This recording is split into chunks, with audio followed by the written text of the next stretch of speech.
Hey guys, it's your girl Sage. I hope you're having a wonderful day or night whenever this video finds you. I'm here with our daily bread, and for today we have the book of Job, chapter 13. Behold, my eye has seen all this, my ear has heard and understood it. What you know, I also know. I am not inferior to you. But I would speak to the Almighty, and I desire to reason with God. But you forgers of lies, you are all worthless physicians. Oh, that you would be silent, and it would be your wisdom. Now hear my reasoning, and heed the pleadings of my lips. Will you speak wickedly for God, and talk deceitfully for him? Will you show partiality for him? Will you contend for God? Will it be well when he searches you out, or can you mock him as one mocks a man? He will surely rebuke you if you secretly show partiality. Will not his excellence make you afraid, and the dread of him fall upon you? Your platitudes are proverbs of ashes. Your defenses are defenses of clay. Hold your peace with me, and let me speak. Then let come on me what may. Why do I take my flesh in my teeth, and put my life in my hands? Though he slay me, yet I will trust him. Even so, I will defend my own ways before him. He also shall be my salvation, for a hypocrite could not come before him. Listen carefully to my speech, and to my declaration with your ears. See now, I have prepared my case. I know that I shall be vindicated. Who is he who will contend with me? If now I hold my tongue, I perish. Job's despondent prayer. Only two things do not do to me, then I will not hide myself from you. Withdraw your hand far from me, and let not the dread of you make me afraid. Then call, and I will answer, or let me speak, then you respond to me. How many are my iniquities and sins? Make me know my transgression and my sin. Why do you hide your face and regard me as your enemy? Will you frighten a leaf driven to and fro, and will you pursue dry stubble?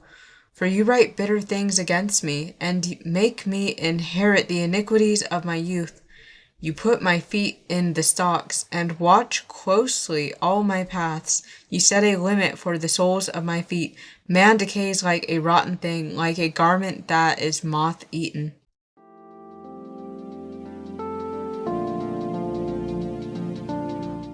Alright, so let's talk about it. The book of Job, chapter 13.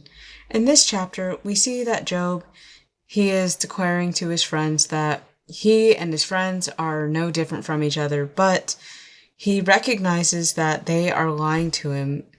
Rather, even if they don't intend to be lying to him, that they, in their lack of wisdom of the Lord and lack of fear of the Lord, that they are speaking things that are untrue of the Lord, as we see in Job chapter 13, verses 4 through 12, when he is correcting them on these things. And in doing this, we see that Job is expressing something that we learn in 1 Thessalonians chapter 5, verse 21. Test all things, hold fast what is good. Job, being a man of God, having a healthy understanding of God, recognizes that his friends are speaking these things purely out of their limited understanding of the Lord, but also speaking in a way that they believe would be flattering to the Lord, and in doing this, condemning their own brother to whatever sins that they have perceived that he has done, when Job himself continues to argue for his righteousness. And in doing this, it reveals that his friends have a very superficial relationship with the Lord, whereas Job, on the other hand, being a true man of God, recognizes this and calls them out for it, knowing that they would simply seek to speak to the Lord whatever would be pleasing to him and not speaking truth. And Job, being a man of God who is able to see through these things, it kind of reminds us of something that we read in Matthew chapter 16, verses 21 through 23, when Jesus is telling his disciples about his death and how he would be resurrected in 3 days, and Peter going to stop him saying, "No, Master, this shouldn't happen to you." And Jesus turns to Peter, one of his most beloved disciples, and says, "Get behind me, Satan." That right there, despite their relationship, despite Jesus' love for him, he can hear Satan in what he is saying, and that's why he rebukes him. Now, Peter, on the other hand, was probably very confused by the event, but Jesus, quite literally being man of God, for he is of God, was able to see right through it in the same way that Job was able to see right through his friends.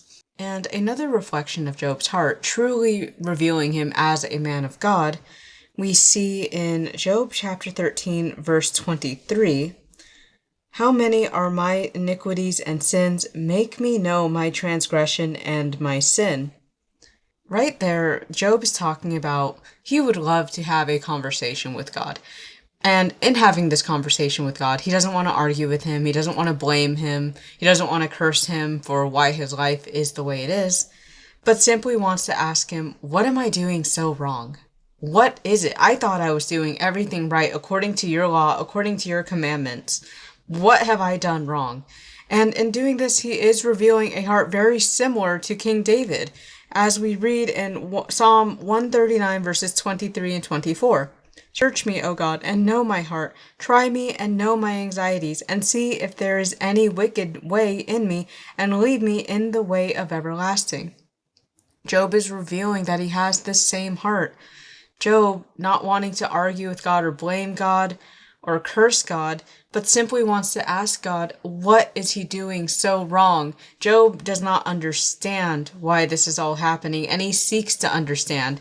He doesn't seek to fight with the Creator. He seeks to be on the same page with the Creator. And this is why we see Job as a truly righteous man, a man after God's heart. And it took him a little time to get there because of his emotions, and frankly, it's hard to blame him. His circumstances, his emotions, and now being told lies by his friends, even if they didn't intend to tell him lies, but were simply speaking on partiality to the Lord, but not actually speaking truth. Job has been undergoing a lot, but nonetheless, none of this wavers his desire to be close to the Lord, and part of being close to the Lord means seeking understanding, and that only comes from seeking Him. But in any case, I'm going to go ahead and wrap this word up here. I am praying that this message has blessed someone. And if it did, feel free to like, subscribe, and until next time, I hope all of y'all take care. Bye-bye.